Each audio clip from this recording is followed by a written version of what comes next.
राष्ट्रपति द्रौपदी मुर्मू ने एनआईटी जमशेदपुर के दीक्षांत समारोह को किया संबोधित। कहा, शिक्षण संस्थान राष्ट्र की बौद्धिक प्रयोगशाला है। नमस्कार, मैं ओम कुंडू, आप देख रहे हैं सोशल संवाद। जमशेदपुर में राष्ट्रपति द्रौपदी मुर्मू ने सोमवार को झारखंड के प्रतिष्ठित तकनीकी संस्थान नेशनल इंस्टीट्यूट ऑफ टेक्नोलॉजी यानी कि एनआईटी जमशेदपुर के दीक्षांत समारोह को गरिमामयी ढंग से संबोधित किया।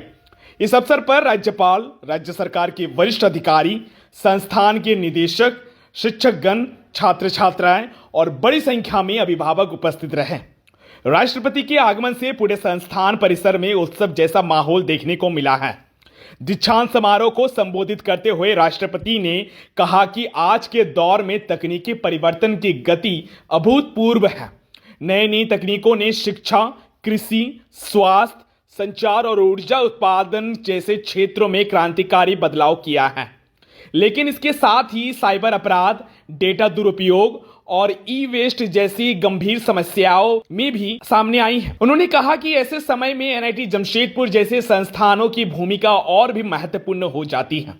इन संस्थानों से अपेक्षा है कि वे केवल समस्याओं की पहचान तक सीमित ना रहें, बल्कि उन्हें व्यवहारिक और स्थायी समाधान विकसित करें तथा उद्योग और अन्य शैक्षणिक संस्थानों के साथ मिलकर समाज के हित में कार्य करें। राष्ट्रपति द्रौपदी मुर्मू ने स्पष्ट शब्दों में कहा कि शैक्षणिक संस्थान केवल शिक्षा और डिग्री प्रदान करने के केंद्र नहीं होते, बल्कि वे देश के बौद्धिक प्रयोगशालाएं होते हैं, जहां विचारों का जन्म होता है और राष्ट्र के भविष्य की नींव रखी जाती है।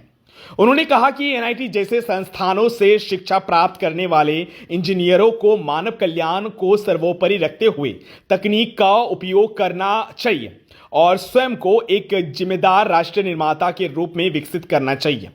उन्होंने ये भी कहा कि किसी भी उच्च शिक्षण संस्थान की प्रतिष्ठा केवल रैंकिंग, प्लेसमेंट पैकेज या अंतर्राष्ट्रीय सूचियों से नहीं आंकी जानी चाहिए, बल्कि इस बात से आंकी जानी चाहिए कि वहां के शिक्षक, छात्र और शोध कार्य समाज और देश के लिए कितना उपयोग सिद्ध हो रहे हैं। राष्ट्रपति ने छात्रों से आह्वान किया कि वे अपनी तकनीकी दक्षता को सामाजिक सरोकारों से जोड़ें।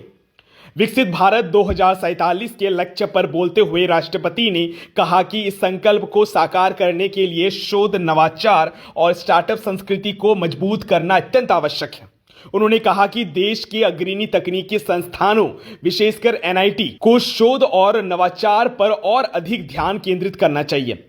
ऐसे करने से भारत वैश्विक स्तर पर एक नॉलेज सुपर पावर के रूप में उपस्थित हो सकेंगे। राष्ट्रपति ने यह भी उल्लेख किया कि सरकार की नीतियों और प्रयासों के कारण अब पारंपरिक क्षेत्रों के साथ साथ रक्षा, अंतरिक्ष और परमाणु ऊर्जा जैसे गैर पारंपरिक क्षेत्रों में भी युवाओं के लिए अहम और रोजगार के नए अवसर उपलब्ध हो रहे हैं। तकनीकी रूप से दक्ष युवा इन क्षेत्रों में स्टार्टअप शुरू कर न केवल आत्मनिर्भर बन सकते हैं, बल्कि अन्य लोगों के लिए भी रोजगार सृजन कर सकते हैं। अपने संबोधन के अंतिम हिस्से में राष्ट्रपति द्रौपदी मुर्मू ने सामाजिक समानता और मानवीय मूल्यों पर जोर देते हुए कहा कि विकसित भारत का सपना केवल भौतिक विकास, ऊंची इमारतों या मजबूत अर्थव्यवस्था से पूरा नहीं होगा। इसके लिए एक ऐसे समावेशी समाज का निर्माण आवश्यक है जहां समाज की अंतिम पायदान पर खड़ा व्यक्ति भी समान अवसर और सम्मानजनक जीवन पा सके। उन्होंने छात्र को संदेश देते हुए कहा कि शिक्षा और ज्ञान तभी सार्थक माने जाएंगे जब उनके लाभ आम लोगों तक पहुंचेंगे। राष्ट्रपति ने भावुक शब्दों में कहा कि करुणा के बिना किया गया आविष्कार केवल एक मशीन का निर्माण करता है, लेकिन करुणा से प्रेरित नवाचार समाज के लिए वरदान बन जाता है। उनके इस संदेश ने दीक्षांत समारोह में उपस्थित विद्यार्थियों और शिक्षकों को गहराई से प्रेरित किया गया। इसी के साथ देश के महामहिम राष्ट्रपति का दौरा जमशेदपुर में संपन्न हुआ।